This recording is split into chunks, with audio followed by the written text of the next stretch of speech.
जय सद्गुरु, जय जय रघुवीर समर्थ. श्री सद्गुरु चरित्र अध्याय 3. अंबरीश व्रत निरूपण नाम. श्रीराम समर्थ गुरुदेव दत्त. श्री गणेशाय नमः. श्री सरस्वत्यै नमः. श्री गुरुभ्यो नमः.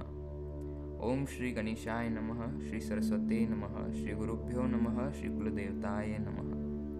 येणे परी सिद्ध मुनी सांगत झाला विस्तारुनी, संतोषिनी नामकरणी विनवितसे मागुती. सिद्धयोगांनी सांगितलेले गुरु महात्म्य ऐकून नामधारकाला अतिशय आनंद झाला.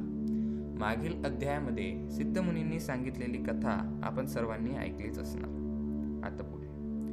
जया जया सिद्ध मुनी, तू तारक या भरवारणी, संदेह होता माझे मनी, आजी तुवाकडे गेले. तुझेनी सर्वस्व लाभलो, आनंद जडी बुडालो, परमार्थ तत्व जोडलो आजीचे. ऐसे श्री गुरु महिमान, तुम्ही निरोपिले ज्ञान, आनंदी झाले माझे मन, तुझेनी धर्म स्वामी. कवने ठाई तुमचा वासू, नित्य तुम्हा कोठे ग्रासू, हो आता तुमचा दासू, म्हणून चरणी लागला. कृपानिधी सिद्ध मुनी, तया शिष्या आलिंगुनी, आशीर्वचन देऊनी सांगे आपल्या वृत्तांत. जे जे स्थानी होते गुरु, तेथे असते ममत्कारू, पुससी जरी आम्हा आहारू, गुरुस्मरण नित्य जाण. गुरुचरित्र महिमान, तिचे आम्ही अमृतपान, सदा सेवितो याची गुणे, म्हणून पुस्तक देखील. भुक्ती मुक्ती परमार्थ, जे जे वांची मनी अर्थ, त्वरित होय साध्यंत, गुरुचरित्र ऐकता. धनार्थ्यासी अक्षय धन, पुत्र पौत्रादी गोंधण, कथा ऐकता होय जाणे, ज्ञानसिद्धी तात्काळी. जे भक्तीने सप्तक एक, पटती एकती मनुष्य लोक, काम्य होय तत्कालीन, निपुत्रिकाम पुत्र होती. ग्रह रोगादी पीडान, नवती व्याधी कधी जाण, जरी मनुष्य असे बंधन त्वरित सुटे एकता. ज्ञानवंत शतायुषी, एकता होय भ्रवंसी, ब्रह्महत्यादी पापणाशी, एक चित्त एकता. इतुक एकोणी ते अवसरी, नामधारक नमस्कारी, स्वामी माते तारी तारी, कृपानिधी सिद्ध मुनी. साक्षात्कारे गुरुमूर्ती, भेटलासी मज जगज्योती, होती वासना मज चिंती, गुरुचरित्र ऐकावे. एखादा तृष्णेने पीडिती, जात असता मार्गस्थ, त्यासी आणून देती अमृत, तया परी भेटलासी. गुरुचे महिमान ऐको कानी, सांगेचे स्वामी विस्तारोनी, अंध करोणी असता रजनी, सूर्योदोपरी करी. इतुके अवसरी सिद्धयोगी अभय करी, धरुणिया स्वयं करी, घेऊनी गेला स्वस्थाना. अमरजा संगम भीमरथी, जैसा ठाव ज्ञानपंथी, कल्पवृक्ष अश्वत्थी, बैसोनी सांगे ज्ञानोदय. सिद्धयोगांनी सांगितलेले गुरु महात्म्य ऐकून नामधारकाला अतिशय आनंद झाला. जे महात्म्य काय होते आपण मागील अध्यायात बघितले. मग आता इथे नामधारक सिद्ध मुनींचा जय जयकार करीत म्हणाला, ओ सिद्ध मुनी, आपण माझ्या मनातील संदेह दूर केला आहे. आज तुमच्यामुळेच मला परमार्थाचे मर्म समजले आहे. तुम्ही जे गुरु महात्म्य सांगितले त्यामुळे माझ्या मनाला पूर्ण समाधान लाभलं आहे. आता मला कृपा करून सांगा, आपण कुठे राहतात, भोजन कुठे करतात, मी आपला दासानुदास होऊ इच्छितो. नामधारकाने असे विचारले असता सिद्धांना अतिशय आनंद झाला. त्यांनी नामधारकाला प्रेमाने आलिंगन दिलं. ते म्हणाले, ज्या ज्या ठिकाणी श्री गुरु राहत होते तेथे तेथे मी राहतो. गुरुस्मरण हेच माझे भोजन आहे. श्री गुरु चरित्रामृताचेच मी सदैव सेवन करतो. असे सांगून त्यांनी नामधारकाला श्री गुरुचरित्र ग्रंथ दाखवला. ते म्हणाले, या श्री गुरुचरित्राचे नित्य श्रवण पठण केले असता भक्ती आणि मुक्ती, सुखभोग आणि मोक्ष यांची प्राप्ती होते. मनातील सर्व इच्छा पूर्ण होतात. ही कथा श्रवण केली असता धन, धन्य, संपत्ती, पुत्रपौत्र इत्यादींची प्राप्ती होते. ज्ञान प्राप्ती होते. या ग्रंथांचे सप्ताह पारायण केले असता सर्व मनोरथ सिद्धीला जातात. जे निपुत्रिक असतील त्यांना पुत्र संतान प्राप्त होते. ग्रह रोगादी पीडा नाहीशा होतात. बंधनातून सुटका होते. या ग्रंथांचे श्रवण पठण करणारा ज्ञानसंपन्न शतायुषी होतो. सिद्धयोगांनी असे सांगितले असता अतिशय आनंदित झालेला नामधारक त्यांना नमस्कार करून म्हणाला, आज तुमच्या रूपाने मला साक्षात्कारी गुरुच भेटले आहे. श्री गुरुचरित्र श्रवण करण्याची मला तीव्र इच्छा झाली आहे. तहानेने व्याकुळ झालेल्या अमृत आणून द्यावे, त्याप्रमाणे तुम्ही मला आज भेटला आहात. मला श्री गुरुचरित्र सविस्तर सांगावं अशी इच्छा नामधारक सिद्धयोग्यांजवळ मांडतो. ऐक शिष्या नामधारका, नेनेसी सोय गुरुदास्यका, यांची कारणे उपबाधका, चिंता कष्ट तुझ घडती. ओळखावया गुरुमूर्तीसी, आपला आचार परियेसी. दृढ भक्ती धरुनी मानसी, ओळखावा मग श्री गुरु. ऐकुनी सिद्धांचे वचन, संतोषी नामधारक गहन. क्षणा क्षणा करी व नमन, करुणा वचने करुणिया. जिमी संसार सागरी, बुडलो त्रापत्रयपुरी. बक्षिले क्रोधादी जलचरी, अज्ञान जाडे वेष्टिलो. ज्ञान तारवी बैसोवुनी, कृपेचा वायू पालानोनी. देह तारक करुणी, तरावे माते स्वामिया. ऐशी कृपा उपजविनी, विनवितसे नाम करणी. मस्तक सिद्धांचे चरणी, न्यासिता झाला तयावेळी. सिद्धयोगी त्याला आश्वासन देऊन म्हणाले, आता तू कसलीही चिंता करू नकोस, मी तुझे संकट दूर करीन. ज्यांच्या ठिकाणी गुरुभक्ती नाही ते श्री गुरुला बोल लावतात. श्री गुरु काय देणार असा विचार करतात. त्यामुळे त्यांना अनेक दुःख भोगावे लागतात.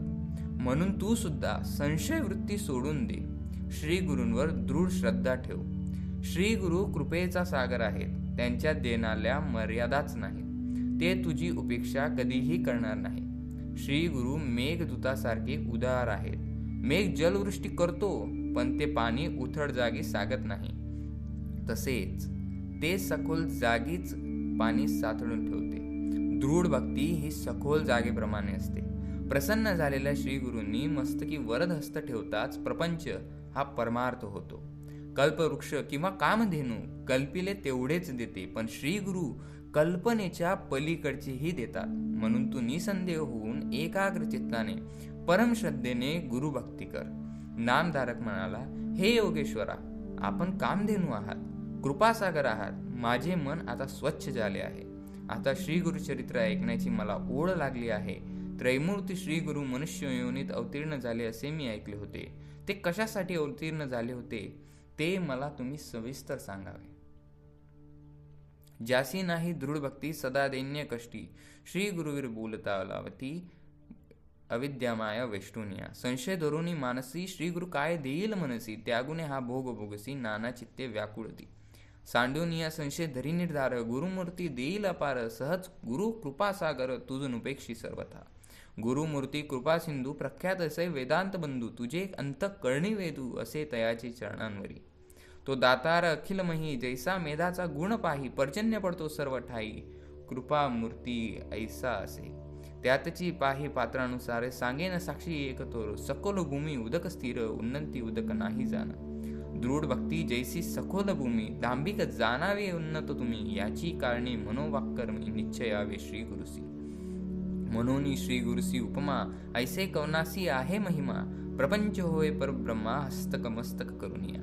कल्पतरुची द्यावी उपमा, कल्पिले लाभे त्याचा महिमा. न कल्पिता पूर्वी कामधेनू श्री गुरुची. ऐसा श्री गुरु परब्रह्ममूर्ती, ख्याती असे श्रुती स्मृती. संदेह सांडूनी एकचित्ती, ध्याय पवाद्य श्री गुरुचे. इतुके परसोनी नामधारक, नामक करुणी क्षण एक. संपट करुणी द्वय हस्तक, विनवितसे सिद्धासी. श्री गुरु सिद्धू योगेश्वरा, कामधेनू कृपासागरा. विनवितसे अवतारा, सेवक तुमचा चरण रज. स्वामींनी निरोपिले सकड, झाले माझे मन निर्मळ. वेद लागला असे केवळ, चरित्र ऐकावे श्री गुरूंचे. इथे नामधारकाने सिद्धांना हीच विनंती केली की मला गुरुचरित्र पूर्ण ऐकायचं आहे. त्याच्यानंतर सिद्ध मुनी पुढील श्लोक म्हणतात. मग काय बोले योगींद्र, बारे शिष्या पूर्णचंद्र. तू माझा बोध समुद्र, कैसे मन उत्साह वेले. तुंते महासुख लाभले, गुरुचादस्व फळले. परब्रह्म अनुभविले, आजीचेन तुझ आता. हिंडता आलो सकळ क्षिती, नव्हते कवणा ऐशी मती. गुरुचरित्र न पुसती, तुंते देखील आज आम्ही. ज्यासी ये परे असे चाळ, त्यासी कथा असे गूढ. त्रिकरणे करून या दृढ, ऐक चित्त ऐकिजे. तू भक्त केवळ श्री गुरुचा, म्हणून बुद्धी झाली उंचा. निश्चय मानी माझी वाचा, लाभेल चारी पुरुषार्थ. धनधान्यादी संपत्ती, पुत्रप्रोक्त धृती स्मृती. इह सौख्य आयुष्य शती, अंती गती असे जाणा. गुरुचरित्र कामधेनू, वेदशास्त्र संमत जाण. अवतार झाला त्रयमूर्ती आपण, धरुणी नरवेश कलियुगी. कार्याकारण अवतार होऊन येती हरिहर, उतरावया भूमीचा भार भक्तजन तारावया. ऐकुनी सिद्धांचे वचन प्रश्न करी शिष्य राणा, त्रयमूर्ती अवतार किंकारणा देह धरुणी मानुषी. विस्तारुनी जे आम्यासी सांगा स्वामी कृपेसी, म्हणूनी लागला चरणासी करुणा वचने करुणिया. नामधारकाचे हे बोलणे ऐकून सिद्ध मुनींना अतिशय आनंद झाला. ते म्हणाले, वत्सा, आजपर्यंत तू जी काही गुरुसेवा केली आहेस ती आज फळाला आली. मी पृथ्वीवर सर्वत्र संचार केला, पण श्री गुरुचरित्राविषयी कोणीही म्हणाले नाही. आम्हाला गुरुचरित्र सांगा असे कोणीही भेटलं नाही. तूच पहिला मला भेटलास. तूच खरा भाग्यवान आहेस. ज्याला इहपर कल्याणाची इच्छा आहे त्यालाच ही चरित्रकथा गोड लागेल. तू श्री गुरूंचा भक्त आहेस म्हणून तुला ही सिद्धी झाली. आता तू काया वाचा मन एकाग्र करून श्री गुरुचरित्र श्रवण कर. त्यामुळे तुला चारी मन एकाग्र करून श्री गुरुचरित्र श्रवण करावं लागेल. यामुळे तुला चारी पुरुषार्थ प्राप्त होतील. या चरित्र श्रवणाने धनधान्यादी, संपत्ती, पुत्रपौत्र, दीर्घायुष्य इत्यादी प्राप्त होतं. कलियुगात ब्रह्मा, विष्णू, महेश मनुष्य रूपाने पृथ्वीवर अवतरणित झाले. तेच श्री गुरु दत्तात्रय भुभार हलका करून भक्तांचा उद्धार करण्यासाठीच सर्वत्र संचार करीत आहेत. आता आपण पुढे ऐकूया. सिद्ध म्हणे नामधारका, त्रयमूर्तीचे 3 गुण एका, आदी वस्तू आपण एक, प्रपंच मूर्ती 3 जाण. ब्रह्मा याचा रजगुण, विष्णू असे सत्वगुण, त्रमो रुद्र उमा रमण मूर्ती एकची अवतारा. ब्रह्मा सृष्टी रचावयासी, पोषक विष्णू विश्वासी, रुद्रमूर्ती प्रळयासी, त्रयमूर्तीचे 3 गुण. ऐका वेगळे एक नसती, कार्याकारण अवतार होती, भूमीचा भार फेडती, प्रख्यात असे पुराणी. सांगेन साक्षी आता तुझं, अंबरुष म्हणजे द्विज, द्वादशी व्रताची एकाच, विष्णूसी अवतार करविले. अवतार वायवाया कारण, सांगेन तुझं विस्तारुण, मन करुणी सावधान, एक चित्त परिहेसा. द्विज करी द्वादशीव्रता, पूजा करी अभ्यागता, निश्चय करुणी दृढ व्रत, हरिचिंतन सर्व काळी. ऐसे त्याची व्रतासी, भांग कराव्या आला ऋषी, अतिथी होऊन द्वादशी, पातला मुनी दुर्वास. तदनी साधन घडी एक, आला अतिथी कारणिक, अंबऋषीस पडला धाक, केवी घडे म्हणूनी. ऋषी आले देखुनी, अंबऋषी अभिवंदोनी, अर्घ्यपाद्य देवुनी, पूजा केली उपचारी. विनवित असे ऋषीश्वरासी, साधन असे घटित द्वादशी, शीघ्र यावे आरोगणासी, अनुष्ठान सारुनिया. ऋषी जाऊनी नदीसी, अनुष्ठान करी विधीसी, विलंब लागता तयासी, आलिया साधन एकगटी. व्रतभंग होईल म्हणवणे, पारणे केले तीर्थ घेऊणे, नाना परी पक्वान्न केले तया ऋषीश्वरासी. तवा आले दुर्वास देखा, पाहुनी अंब ऋषीच्या मुखा, म्हणे केलीसी का अतिथी विने दुरात्मया. शाप देता ऋषीश्वर, द्विमस स्मरे श्रारंग दर, करावया भक्ताचा कैवार, टाकून आला परियेसा. भक्तवत्सल नारायण, शरणांगतांचे रक्षण, बिरुद बोलती पुराणे, धावे जैशी वत्साला गे धेनू. शापिले ऋषीने दिवजासी, जन्म होईल गा अखिल योनिसी, तव पातला ऋषिकेशी, येऊनी जवळी उभा ठेला. मिथ्या नवे ऋषींचे वचन, अंब ऋषी धरी विष्णूंचे चरण, भक्तवत्सल बिरुदू जाण तया महाविष्णूंचे. विष्णू म्हणे दुर्वासासी, तुम्ही शापिले भक्तासी, राखीन माझ्या दासासी, शाप आपणासी द्यावा. प्रथम आदी वस्तू एकच ब्रह्म असून प्रपंचात 3 गुणांना, सत्व, रज, तम या 3 गुणांना अनुसरून 3 मूर्त्या तयार झाल्या. त्यात ब्रह्मा हे रजोगुणी, विष्णू सत्वगुणी आणि महेश तमोगुणी आहेत. त्रिगुणात्मक एकच मूर्ती ती म्हणजे दत्तात्रय. पहिला सृष्टी निर्माण करतो, दुसरा त्याचे पालनपोषण करतो आणि तिसरा त्या सृष्टीचा संहार करतो.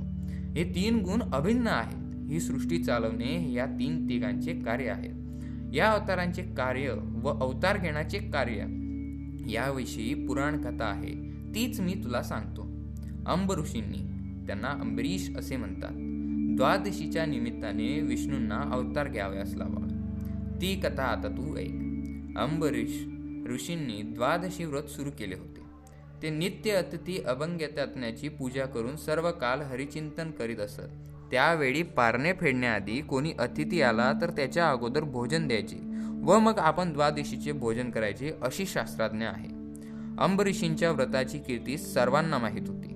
त्यांचा व्रतभंग कराव्याचा असा हेतू मनात धरून शीघ्ररूपी दुर्वास ऋषी अतिथी म्हणून मुद्दाम अंबरीशींकडे गेले. त्या दिवशी द्वादशी अगदी घटाकाभरातच होती. पारणे करायचे तर तेवढ्या वेळेतच अन्नग्रह करावयास हवे, पण त्याच वेळी दुर्वासा अतिथी म्हणून गेले. दुर्वासांना पाहताच अंबरीषींनी मोठी भीती वाटली.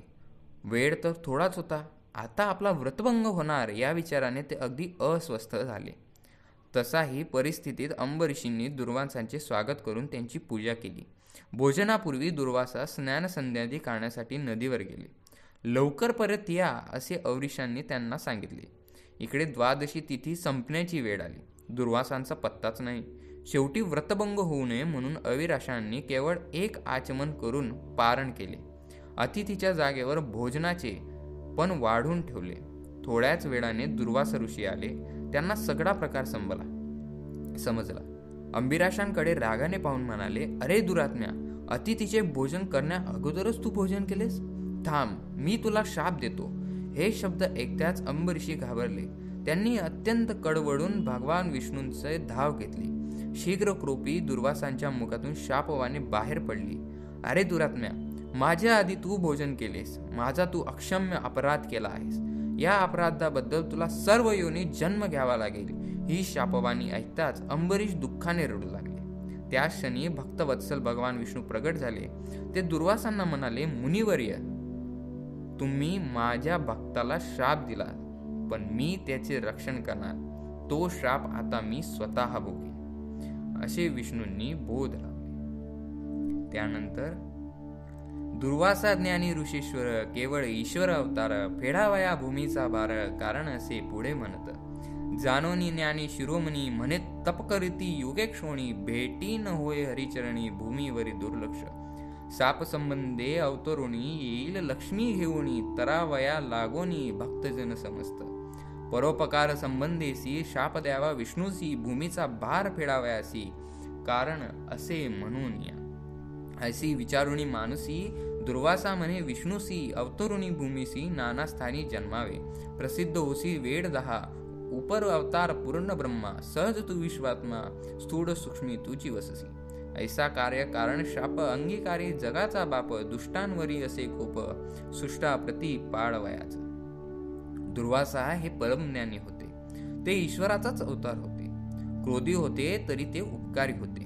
त्यांनी विचार केला, या भूलोकी युगानुयुगे तपश्चर्या केली तरी सुद्धा श्री हरिचरणांचे दर्शन होत नाही. आता या शापाच्या निमित्ताने ते भक्तजनांचे रक्षण करण्यासाठी लक्ष्मीसह अवतार घेतील. दृष्ट दुर्जनांचा नाश करून संत संजनांचे रक्षण करतील. मग ते भगवान विष्णूंना म्हणाले, हे श्रीहरी, तू पूर्ण ब्रह्म विश्वात्मा आहेस. तू परोपकारासाठी शाल भोगताना विविध स्थानी, विविध वेळी, विविध योनीत असे 10 अवतार घे. आणि भगवान विष्णूंनी ते मान्यही केलं. त्यानंतर ऐसे 10 अवतार झाले, कथा असेल दुवा ऐकिले, महाभागवती विस्तारिले, अनंतरूपी नारायण. कार्याकारण अवतार होती, क्वचित प्रकट क्वचित गुप्ती, ते ब्रह्मज्ञान जाणती, मूढ लोक काय जाणे. आणि एक सांगेन तुझं विनोद आला असे सहज, अनुसया अन्नीचा बाज प्रतिवत शिरोमणी.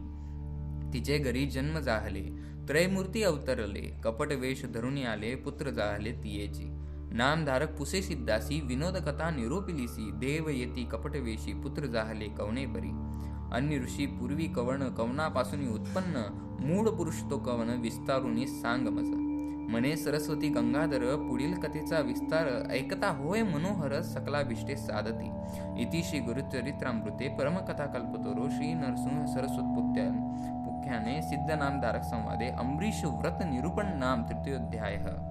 श्री गुरु दत्तात्रेय प्रणमस्तु. श्री गुरुदेव दत्त. जय सद्गुरु. जय जय रघुवीर समर्थ. त्यानुसार भगवान विष्णूंनी मत्स्य, कुर्म, वराह आदी 10 अवतार घेतले. हे अवतार कार्यान्वित परत्वते होत असतात. ते कधी प्रकट तर कधी गुप्तपणे होतात. फक्त ज्ञानी लोकांना हे अवतार समजतात. ही कथा सांगून सिद्धयोगी नामधारकांना म्हणाले, आता मी तुला एक गमतीची कथा म्हणजे श्री दत्त जन्माची कथा सांगतो. अनुसूया या अन्य ऋषींच्या पत्नी. त्या प्रतिव्रता शिरोमणी होत्या. त्यांच्या घरी ब्रह्मा, विष्णू, महेश ही त्रिदेव कपट वेश धारण करून आले. परंतु अनुसयेच्या तप सामर्थ्यामुळे तिच्या घरी तिची बाळे म्हणून ते जन्माला आले. हे ऐकून आश्चर्यचकित झालेला नामधारक म्हणाला, ते त्रिदेव कपटवेश धारण करून अनुसूयाच्या घरी कशासाठी आले होते? त्यांची बाळांच्या रूपामध्ये ती कस काय झाली? आणि अन्न ऋषींची पूर्वी कोण होते? त्यांची मूळ पुरुष कोण आहे? हे सगळे मला सविस्तर सांगावे, असे नामधारक सिद्धमुनींना नम्रपणे विनंती करतो. अशा रीतीने श्री गुरुचरित्रामृतातील अमरीश व्याख्यान नावाचा अध्याय 3 हा इथे समाप्त होतो. जय सद्गुरु, जय जय रघुवीर समर्थ, श्री गुरुदेव दत्त. हा आपला 3रा अध्याय जो आज पूर्ण झाला आहे. भेटूयात पुढच्या व्हिडिओमध्ये अध्याय नंबर 44. तोपर्यंत जर तुम्हाला असेच नवनवीन व्हिडिओ हवे असतील तर आमच्या चॅनलला नक्की सबस्क्राईब करा, जेणेकरून आम्ही अपलोड केलेला प्रत्येक व्हिडिओ आणि श्री गुरुचरित्रातील पुढील अध्याय तुम्हाला सर्वप्रथम भेटतील. भेटूयात पुढच्या व्हिडिओमध्ये. तोपर्यंत जय जय रघुवीर समर्थ.